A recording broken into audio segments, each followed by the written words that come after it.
Mu bisomwa vya mbere turabandanya twumva ingene Paulo agerageza gufasha Timote kumva igihagararo ategerezwa kugira nk'umwigishwa mwizigirwa wa Yesu Kristo, akaba umutumwa w'igihagararo kimenya guhagararira koko ukuri kwa Kristo, ukuri kw'inkuru nziza.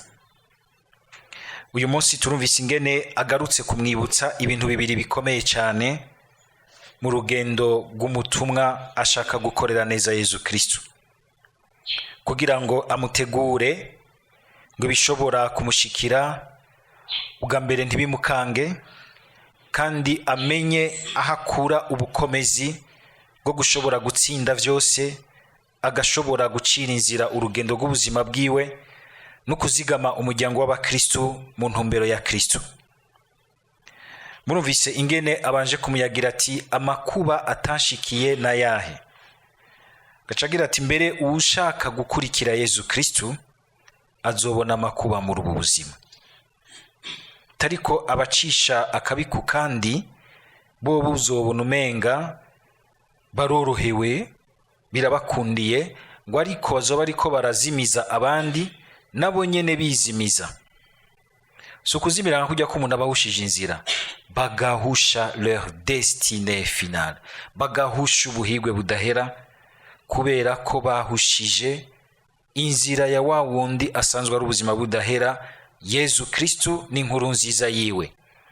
Kubemera ubuhigwe budahera, le bonheur, bijya vyose twumva ko biryohera umuntu kandi bikamaho bigahoraho, si ibintu sahantu, n'umuntu yitwa Yesu Kristo.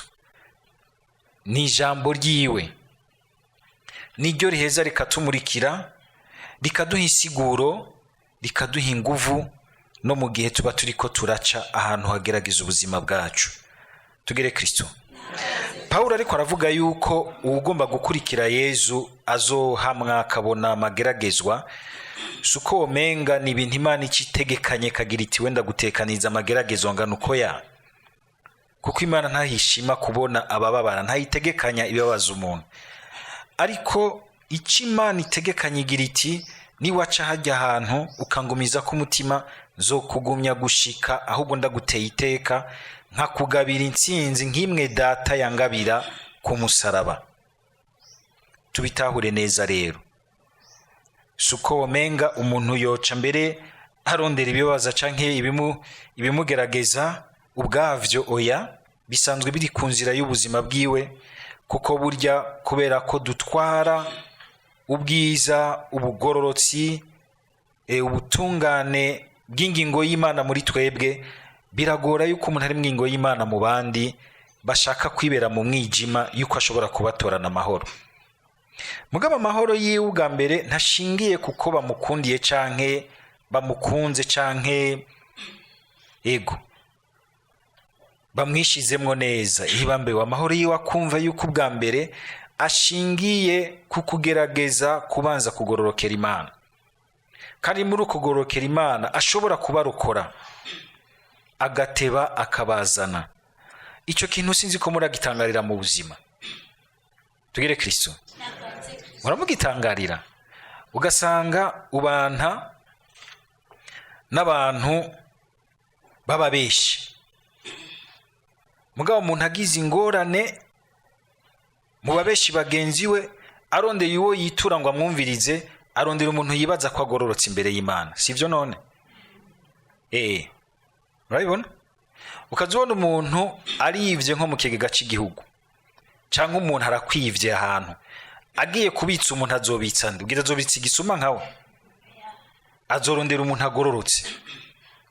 Bere bigatangaza ingene ushobora kubukora ukiba mu byo bakujeje, mugabo umukozi wawe akugavuye n'ijana ugahakwa kumwica. Ugasanga umusuma ashaka umuntu atiba. Harimwo contradiction. Ugasanga umuhungu katamanikigwa mu bicarico, bumusambanyi rurombo, hageze ko agira ubugeni ashaka umukobwa w'isugi, warabamaze ubonona n'uzomukura he? Contradiction. Cyo gituma hajya umuntu agororoka akagumya ingingo y'Imana, uretse ko yikiza arabera ubukirira abandi, kuko baguma bafite icyo bafatira ko cyiza. Nico Paulo akabwira Timote. Ariko umuntu azimiza abandi, asanga nawe nyene yizimije, kuko yonona aho yosaganiriza nawe. Kuko ubuzima bwacu kw'Imana yaburemye, nubwo ubona umenga hari igihe dushima kurambiriza mu kibukamenga kiraturyoheye, kiraduhaye kumererwa neza, impera n'imperuka ingingo iguma igomba kugaruka, iguma yigarura, iguma igaruka mu bwenge bwawe, mu muzirikanyi wawe. Nihajya wumva ubura agatiro, nihajya wumva umenga biranse, kuko umutima wawe washushanijwe n'Imana. Ntushobora gutekera ibintu bitari mwingo y'Imana ngo uronka amahoro uruhuke. Ugasanga bamwe igihe bamu bintu bene ibyo kugira ngo baronka amahoro baruhuke, nuko baca banwa ibiyoga byinshi by'isaporo n'ibindi bigezweho uyu munsi, akirundamo kugira ngo atore agatiro. Mugabo nahabaye agatoye akangutse, zangorana zisanga hahandi nyene, mbere yongereje mw'izindi z'uko ashobora kugwara, canka akaja mu biyayura mutwe akibaza ati nihazoruhukira, canka kibaza ati agiye muri WhatsApp mu vyaguma aba ama video kibaza ngo nihazoruhukira, mugabo akava yarusha agasanga vya bindi biracari hajya. Paulo akabwira Timote ati rero wame wibuka yuko lo secret sahandiri, ibanga nta handi riri ni mu ijambo ry'Imana, ngo kuko ari ryo rishobora kuduha ubwitonzi budushikiriza rero ubukiriro, kubera ko twemera Yesu Kristo.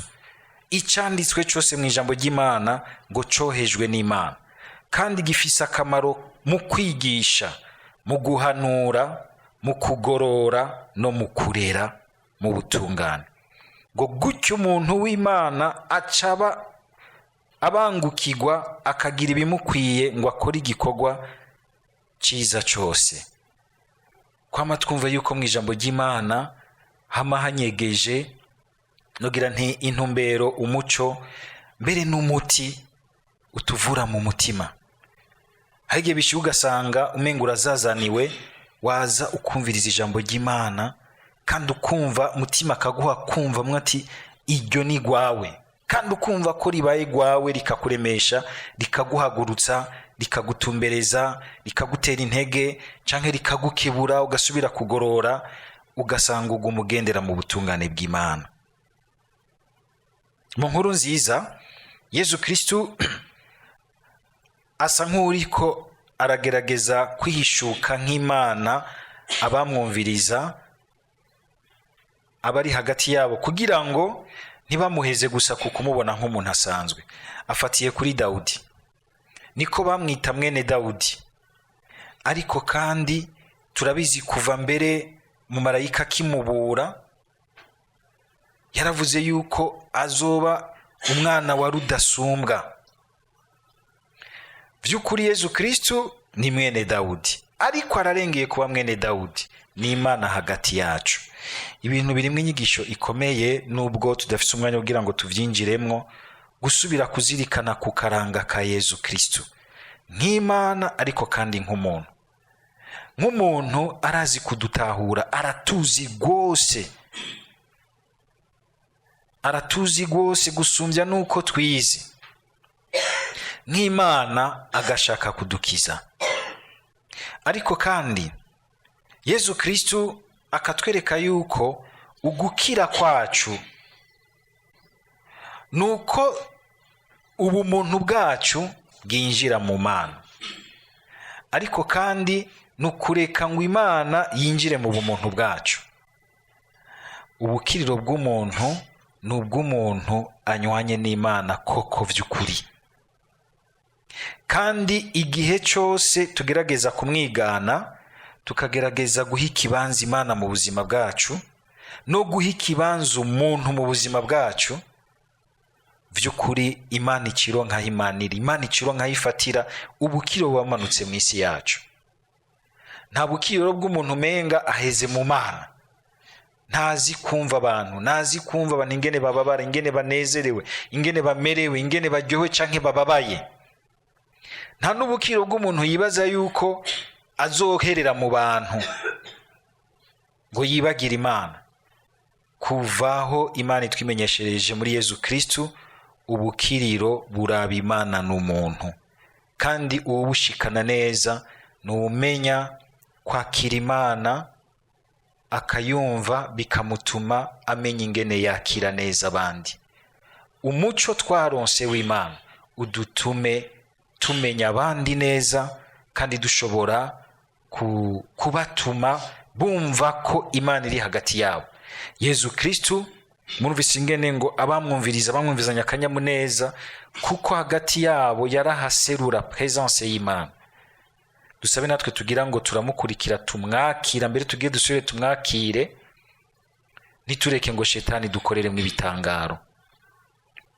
Hari umuntu yigeze kubibaza Abarundi, bigenda gute mwebwe ko murimwe abantu bavuga ko bakiriye agakiza benshi, bakira Yezu Mukaristiya benshi, mugabo hagize agakoma, imipanga, imihoro, magrenade, mukaguma musubira inyuma mu buzima, mukama mutonda inyuma mu vy'ubuzima byose, bigenda gute? Kandi muri mwitunga rikomeye, mugira muti murasenga, mwashize Imana imbere, nuko mwayugaraniye imbere muri protocole, ntimwigeze muyishira imbere ngo yanime ubuzima bwanyu, mwumve ko muri kumwe n'Imana, mbere mukora ibitangaza, mucika igitangaza muri inosi. Bacavuga ati ni igitangaro ca shetani. Ikibazo gikomeye kuri twebwe twese tugira tuti ngo turakurikira Imana. Kuyikurikira si ukuvyitwaza canke kuvyishimako, ahubwo ni responsabilite, kugira ngo Imana yame yumvikana aho yateretse ubuzima bwanje. Wumva aho Imana yaguteretse, winanatira kwama wumvisha ko ari hiri.